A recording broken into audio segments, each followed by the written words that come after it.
We were kidnapped by a bunch of perverts and held captive for several days. Right in the thick of hopelessness, a cop just popped up out of nowhere.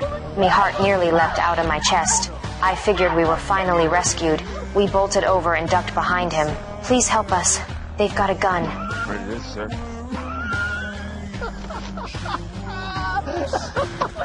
But it turned out he was in on it. His dead. Eyed stare swept over us and locked onto my sister. My gut sank and her face went ghost. White. No matter how much she pleaded, it didn't do squat.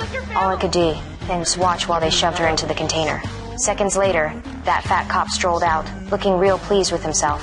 While my sister sobbed inside, it felt like my heart was ripped clean in two. But the nightmare was just getting started. Pretty soon, the brothers dragged in some druggie. His eyes zeroed in on me and I went ice. Cold. But that still wasn't enough for the creep. He yanked at my clothes and ground a lit cigarette into my skin.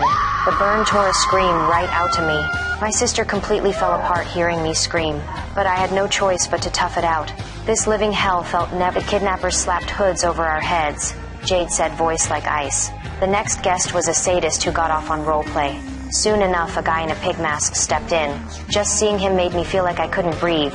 When he pointed at me, my whole world caved in. I fought like hell, but he grabbed my hair and dragged me into the container. Me sister screamed, begging to switch places with me, but nobody paid her any mind. I got hauled off into the darkness, forced to take every last bit of it.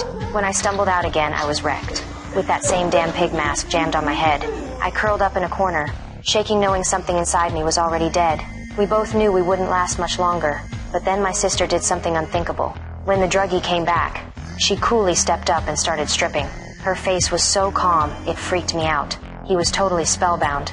Just as he was about to have his way, she lunged and ripped his throat wide open. I burst into tears, but for the first time, hope flared up in me. She was so fierce I had no excuse to quit, and popped the cuffs off. We jacked a cop car and peeled out. On the way out, we spotted other girls locked up. Their eyes were hollow just like ours used to be.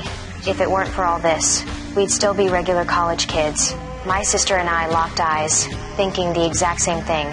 Those monsters had to pay. We hit up a supermarket and stocked up. Axes, hammers, chains, baseball bats.